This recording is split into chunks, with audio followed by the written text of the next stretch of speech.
Et finalement, après tous les essais, etc., on a peint le sol en noir, enfin en gris foncé, au balai, avec les taches blanches qui restent un peu comme des moisissures.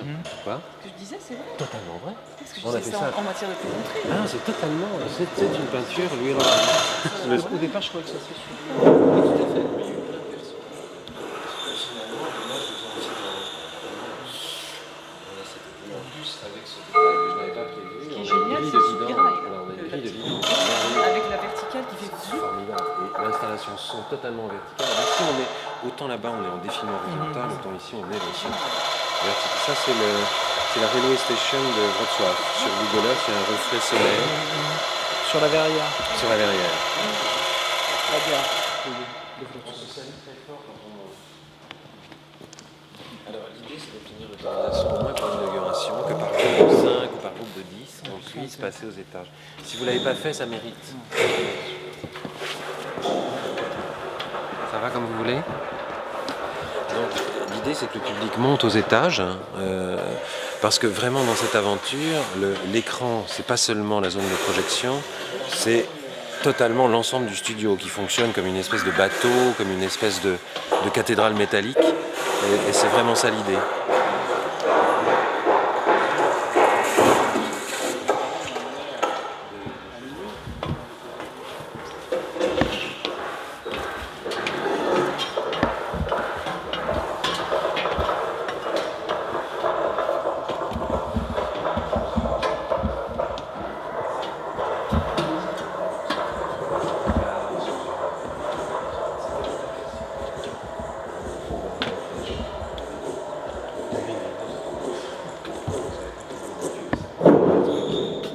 Ils ont bossé comme des chefs, hein, les machinaux Ouais. d'ici, Wojtek et l'échec, merveilleux.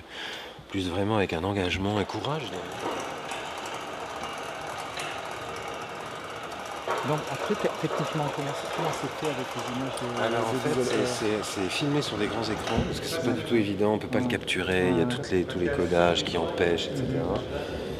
Donc j'ai fait 3 heures de filmage Google Earth, c'était très complexe, il y avait des problèmes de tressautement d'image, c'était une histoire de fou techniquement, alors que ça a l'air tout con. Et puis ensuite, tout ça il Ça sera me semblait que ça avait l'air très compliqué pour c'est obtenir. très très complexe. Et évidemment, chaque image est complètement retravaillée, bidouillée, les contrastes sont modifiés, les couleurs changent, et encore plus dans le studio B. Donc là, j'ai travaillé uniquement sur de la verticalité zoom, et à côté uniquement sur le défilement. J'ai même l'idée qu'on est un studio vertical, un studio horizontal. Chose très, très radicale, hein, au fond. On a préparé le fond du sol de la piscine pour qu'il garde ces taches de moisissure. Ça devient un peu comme une croûte terrestre, et finalement, en même temps que l'image fuit, avance, recule, tombe un peu comme en vidange, comme ça par la grille.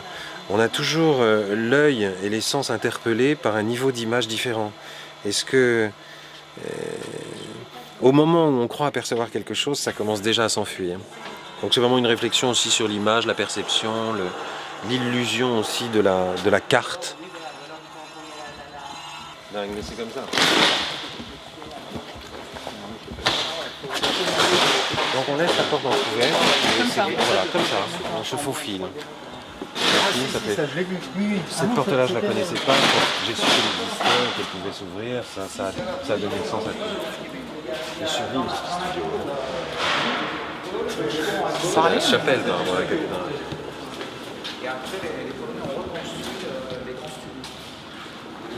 Et peut-être qu'avant la guerre, il y avait aussi des plus grands studios avant, mais qui ont été détruits pendant la guerre. Ils pouvaient même reconstruire. C'est des grands studios, plus la projection typique des années 50. Et il y a du matériel historique, sont élevés.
pas. Quand une façade est en démolition, les fenêtres sont maintenues comme ça.